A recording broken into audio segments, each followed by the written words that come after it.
嗨，各位观众朋友们，大家好，我是胡老板。今天临时跟大家分享一下我们收到最新的特斯拉的 Model Y 换新版 Juniper 的消息。首先从中国那边传来的消息是，上海的超级工厂呢，预估是在1月份就会开始大量生产换新版的 Model Y。 那之前呢，他们就有提到说10月份已经在测试生产，并且有网友拍到照片了。那现在的说法是1月份会开始正式生产全新的 Model Y。 那目前这新闻非常有可能是真的，主要也是因为是另一方面呢，在欧洲那边呢 Model Y 的交车期延后到5月了。你想说怎么会突然下要延5个月，就非常有可能工厂那边有很大的改变哦。那目前的判断是它会类似像 Model 3的换新版一样，比方说会增加是车内的气氛灯啊，车内的设计会改变呢，方向盘会改掉，然后呢方向灯的打杆还有排档打杆也可能会拿掉，整体的设计呢会类似Model 3的改变一样，包括车子里头会变得更安静啊，后座也会增加个萤幕，椅子会有新的改变，外观造型呢也会类似 Model 3的改变哦。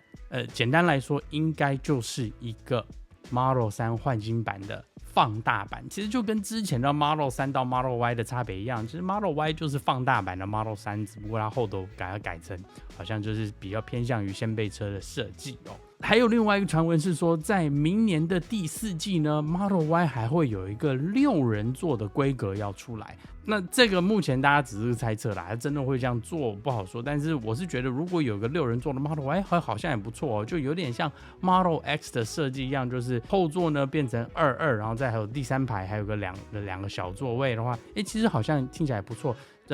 从一个空间的设计来讲的话，第2排的位置的话，就会变得宽不少。那再来，大家最关心的就是什么时候开始交车。如果真的这个说法是正确的话，中国真的是1月份开始大量生产的话，那在中国那边以及其他的国家，是特斯拉把那个中国生产的车子出口到那些国家的话，非常有可能他们可能就是第1季中，或甚至可能1月底就可能开始会交车哦。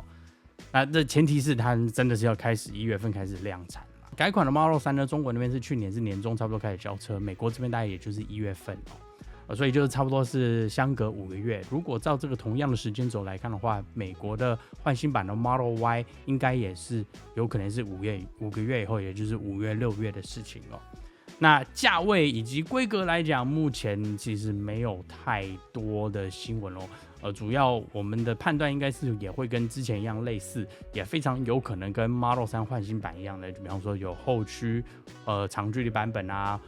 然后呢4轮驱动的长距离版本以及一个 Performance 版本哦。这些应该就是效法 Model 3的做法。那你要想说，如果特斯拉照着他们之前生产 Model Y 的概念来讲，基本上就是把 Model 3放大的话，那规格来讲应该也是非常有可能跟换新版 Model 3一样哦，这样子去做。那特斯拉的官方说法呢？官方说法其实之前就是说是2024年不会有改款的 Model Y。那说穿了，2024年还剩两个多礼拜而已嘛，那就表示说，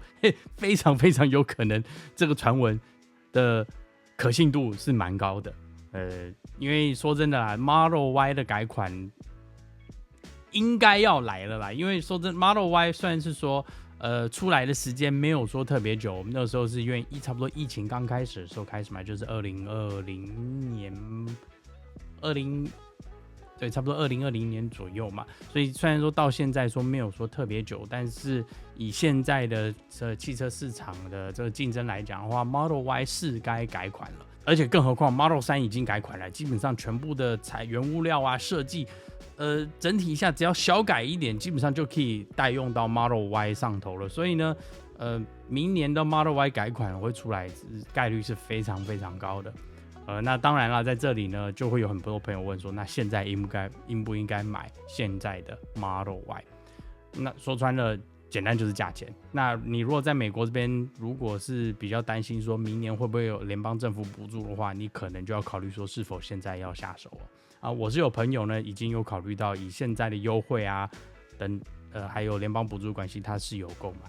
所以呢，这个就主要看你自己到底是想说，你就是要等新的改款，你不在乎价钱，还是就是说我就是要买一个现在的车子，我反正觉得现在已经很好了，所以呢，我宁愿去拿这些优惠哦。在这里，你如果是在考虑的朋友们，可能就是要多做点功课了。好了，那今天就跟大家分享到这里。大家如果有什么问题的话，欢迎在下面留言告诉我。听 Podcast 的朋友们可以经过 Spotify、IG 或 Facebook 发简讯给我，我都会看到。那今天就到这里，我是胡老板，我们下次见喽，拜拜。